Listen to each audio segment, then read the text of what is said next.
Translation to improve your English.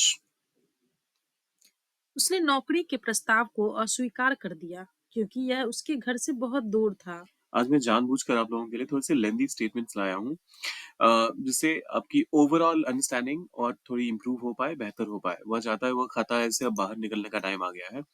तो उसने नौकरी के प्रस्ताव को अस्वीकार कर दिया। ये देखिए, अस्वीकार करने के लिए तो आप रिजेक्ट का ऑप्शन आपके पास है ही। लेकिन आपका अगर आपको डिक्शनरी इंप्रूव करनी है, आप बेहतर तरीके से इंग्लिश बोल या लिखना चाहते हैं, बोलना या लिखना चाहते हैं, तो उसके लिए आपको अलग-अलग फ्रेजेस, अलग-अलग फ्रेजल वर्ब्स या इडियम्स का इस्तेमाल भी करना पड़ेगा और वही सीखेंगे हम आज के वीडियो में। तो करते हैं शुरुआत। लेकिन वीडियो शुरू करने से पहले एक जो हमारा रिचुअल है, वो तो आपको करना ही है। क्या है वो रिचुअल? आई वॉन्ट मोर लिख के कमेंट में डालना है। ये इतना उदास होके आप बोलोगे तो क्यों कोई डालेगा कमेंट में? तो जाइए कमेंट में और लिखिए आई वांट मोर अगर ऐसी वीडियोस आपको रोज चाहिए तो। साथ ही चैनल को करना है सब्सक्राइब, वीडियो को करना है लाइक, शेयर करना है ऐसे लोगों के साथ जो आपको लगता है इससे कुछ फायदा पा सकते हैं। आइए करते हैं शुरुआत। तो पहला स्टेटमेंट, उसने नौकरी के प्रस्ताव को अस्वीकार कर दिया क्योंकि यह उसके घर से बहुत दूर था। उसने के लिए ही का इस्तेमाल करता हूं मैं।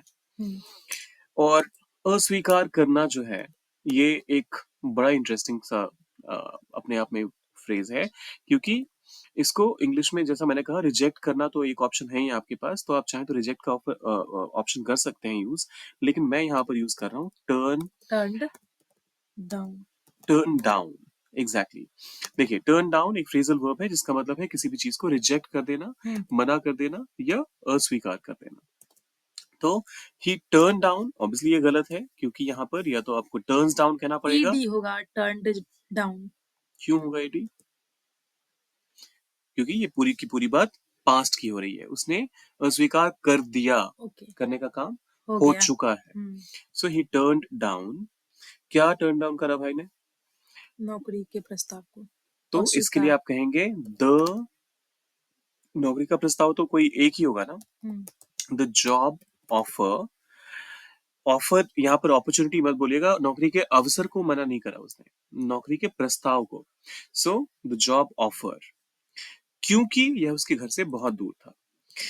अब ये इसलिए भाई साहब ने मना करा है क्योंकि ऑब्वियसली बिकॉज यह, अब ये जो है यहाँ पर आपको दिस का इस्तेमाल नहीं करना चाहिए। दिस वैसे नॉन लिविंग थिंग्स के लिए होता है इस्तेमाल, और ऑफिस या फिर जॉब लोकेशन के लिए आप दिस का इस्तेमाल जेनेरिक सेंस में देखेंगे तो लगेगा आपको सुन के कि अप्रोप्रिएट है, लेकिन यहाँ पर इट एक ज्यादा अप्रोप्रिएट ऑप्शन होगा, इट एक ज्यादा अप्रोप्रिएट प्रोनाउन होगा। सो इट वॉज ये था, बहुत दूर, वेरी फार। और कहाँ से? सो फार भी हो सकता है। सो फार इस केस में नहीं होगा। अगर आप ये कहते हैं कहीं एग्जैजरेट करने के लिए या फिर उस जो डिस्टेंस है उसके बारे में अगर आप चर्चा करते हुए कहते हैं, मान लीजिए आपको कुछ ऐसा कहना हो कि ये जगह इतनी दूर थी कि मुझे जाने में बहुत परेशानी हुई, या फिर घर से ये जॉब ऑफर या ऑफिस इसका इतनी दूर था कि उसको दिक्कत होती, तो उस केस में कहते हैं आप द ऑफिस वाज सो फार, इतनी दूर। लेकिन यहाँ पर है घर से बहुत दूर था, बहुत सिंपल है, तो इस वजह से it was very far from, कहाँ से? उसके घर से। तो हिज होम। ओके, सो उसने नौकरी के प्रस्ताव को अस्वीकार कर दिया क्योंकि यह उसके घर से बहुत दूर था। He turned down the job offer because it was very far from his home. He turned down the job offer because it was very far from his home. उसने अपनी पढ़ाई पर ध्यान केंद्रित करने के लिए निमंत्रण अस्वीकार कर दिया। उसने, फिर से ही, चलो इस बार, पिछली बार हमने ही का इस्तेमाल किया था, इस बार शी का इस्तेमाल कर लेते हैं। सो शी, फिर से टर्न डाउन, अस्वीकार कर दिया, इसलिए तो टर्न डाउन का इस्तेमाल करना ही है। क्या मना किया? इनविटेशन जो था, जो निमंत्रण था, she turn down the invitation. और क्यों कर दिया? अब यहां पर बिकॉज नहीं आएगा क्योंकि का इस्तेमाल नहीं हुआ इस पूरे सेंटेंस में, क्योंकि वर्ड का, इस वजह से बिकॉज का इस्तेमाल तो नहीं करेंगे। She turn down the invitation अपनी पढ़ाई पर ध्यान केंद्रित करने के लिए। To focus. To focus, exactly. अब यहाँ पर कई बार आप लोग बोलते हैं ना कि ऐसा सिचुएशन बताइए जहां पर आप टू फोकस का एग्जांपल ही ले लेते हैं यहाँ पर, हम्म। और फोकसिंग, इसमें क्या फर्क है? हम क्यों नहीं एक ही जेरंड और जो बेर इन्फिनेटिव होता है उसका इस्तेमाल एक दूसरे को रिप्लेस करके क्यों नहीं कर सकते? ये प्राइम एग्जांपल है उसका। She turn down the invitation. Focusing आप नहीं कह सकते। टू फोकस, करने के लिए, यहाँ पर करते हुए वाला सेंस नहीं है, तो इस वजह से यहाँ पर फोकसिंग नहीं हो सकता। So she turn down the invitation to focus, अपनी पढ़ाई पर ध्यान देने के लिए, तो उसके लिए आप कहेंगे स्टडीज। ऑन हर स्टडीज ना। अच्छा सी है ना। So she turn down the invitation to focus on her studies. उसने अपनी पढ़ाई पर ध्यान केंद्रित करने के लिए निमंत्रण अस्वीकार कर दिया। She turn down the invitation to focus on her studies. उन्होंने सौदा अस्वीकार कर दिया क्योंकि यह लाभदायक नहीं था। उन्होंने के लिए ही। चलिए इस बार दे का इस्तेमाल कर लेते हैं। उन्होंने है ना, अच्छा।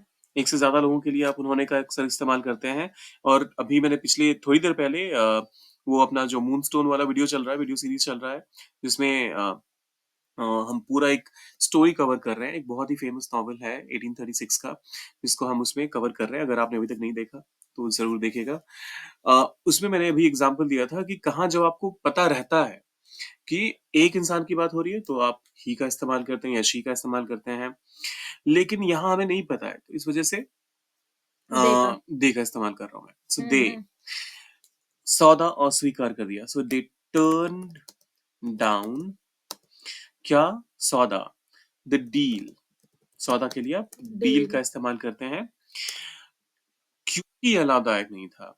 अब क्योंकि के लिए आप बिकॉज का इस्तेमाल कर सकते हैं। आप चाहें तो एज का इस्तेमाल भी कर सकते हैं, वो भी सही है। ये हम्म। ध्यान रखिएगा कि ये दोनों ही केसेस में आपको इसके पहले कॉमा लगाने की जरूरत नहीं पड़ेगी, आपको कॉमा लगाने की जरूरत नहीं है। तो they turn down the deal because, या फिर एज यह लाभदायक नहीं था, as it was not not, यह नहीं था प्रॉफिटेबल। प्रॉफिटेबल। तो they turn down the deal as it was not profitable. उन्होंने सौदा अस्वीकार कर दिया क्योंकि यह लाभदायक नहीं था। They turned down the deal because as it was not profitable. Hotel ने उनके देर से चेकआउट के अनुरोध को अस्वीकार कर दिया। The hotel. The hotel, hotel, hotel Hotel. नहीं बोलना है। Hotel the hotel turned down. Turn down, क्या मना कर, किस चीज के लिए मना करा है? अनुरोध को मना किया है। The Check out. Request, Hmm. अनुरोध के लिए तो आप रिक्वेस्ट ही करेंगे। Hmm. So the hotel turn down the request. और किस चीज का रिक्वेस्ट था उनका? कि वो लेट से चेकआउट कर पाए। तो for a late Check out. Check out, ये ध्यान रखिएगा। चेकआउट एक हाइफनेटेड फॉर्म में बहुत लोग लिख देते हैं, लेकिन वो नहीं होता है ऐसा। Hmm. चेकआउट जब इनफैक्ट मैंने कई सारे होटल्स में भी देखा है लिखा हुआ कि वो चेक इन और चेक आउट के बीच में हाइफन लगा देते हैं, लेकिन यहाँ पर इस हाइफन की जरूरत है ही नहीं। तो प्लीज इसको एज वन वर्ड लिखिए और ये पूरी तरह से सही है। चेकआउट अपने आप में एक कंप्लीट वर्ड है जिसका मतलब होता है, खास तौर पे जब आप होटल को छोड़ के बाहर निकलते हैं, तो वो जो पूरी फॉर्मेलिटी होती है, आप बिलिंग क्लोज करते हैं, आप अ, जो भी आपका सामान होता है वो बेल बॉय लेकर आता है, तो वो पूरा जो प्रोसेस होता है उस प्रोसेस को आप चेकआउट कहते हैं। तो the hotel turn down the request for a late checkout. ये इसलिए भी बताना जरूरी था क्योंकि हिंदी में यहाँ पर चेक आउट के बीच में हाइफन है, तो ये आपको कंफ्यूज ना कर दे। उसने परियोजना में मदद करने के उनके प्रस्ताव को अस्वीकार कर दिया। तो इस बार C. चलिए शी कर लेते हैं। She she, turned down. चलिए इस बार मैं रिफ्यूज कर देता हूँ। Okay. मजाक कर रहा हूँ। रिफ्यूज, रिजेक्ट, वो सब तो है ही आपके पास, अभी हम टर्न डाउन की ही बात कर रहे हैं। सो शी टर्न डाउन उनके प्रस्ताव को, द their proposal, और क्या था उनका प्रपोजल? उनके परियोजना में मदद करने के प्रस्ताव को। तो their proposal to help with the project. She turned down their proposal to help with the project. उसने परियोजना में मदद करने के उनके प्रस्ताव को अस्वीकार कर दिया। अच्छा देखिए, इसको एक और तरीके से आप कह सकते हैं, यहाँ पर अगर आप चाहें तो ऑफर का भी इस्तेमाल कर सकते हैं। प्रस्ताव के लिए आप ऑफर का इस्तेमाल भी कर सकते हैं। Their offer to help with the project. Sorry. तो she turned down their proposal or their offer to help with the project. यहाँ पर ये थोड़ा सा इनकम्प्लीट अभी मुझे फिर भी लग रहा है। तो हेल्प किसकी करने वाले थे ये? ये प्रस्ताव, अच्छा, ये इस लड़की की तो हेल्प कर रहे थे, जिसने मदद किया, सॉरी, जिसने मदद मानने से मना कर दिया, या मदद का जो उनका उसके पास ऑफर आया वो मना कर दिया। तो हेल्प हर की तो वहां पर जरूरत पड़ेगी ना। So she turned down their proposal to help her with the project, or she turned down their offer to help her with the project. तो ये रहे हमारे आज के 5 स्टेटमेंट्स। फटाफट से, वीडियो थोड़ा सा लेंदी हो गया है, लेकिन एक बार रिवाइज करना, तो हमारा जो रिचुअल है उसको कैसे भूल सकते हैं। उसने नौकरी के प्रस्ताव को अस्वीकार कर दिया क्योंकि यह उसके घर से बहुत दूर था। He turned down the job offer because it was very far from his home. He turned down the job offer because it was very far from his home. उसने अपनी पढ़ाई पर ध्यान केंद्रित करने के लिए निमंत्रण को अस्वीकार कर दिया। She turned down the invitation to focus on her studies. She turned down the invitation to focus on her studies. उन्होंने सौदा अस्वीकार कर दिया क्योंकि यह लाभदायक नहीं था। They turned down the deal because as it was not profitable. They turned down the deal because it was not profitable, or as it was not profitable. Hotel ने उनके देर से चेकआउट के अनुरोध को अस्वीकार कर दिया।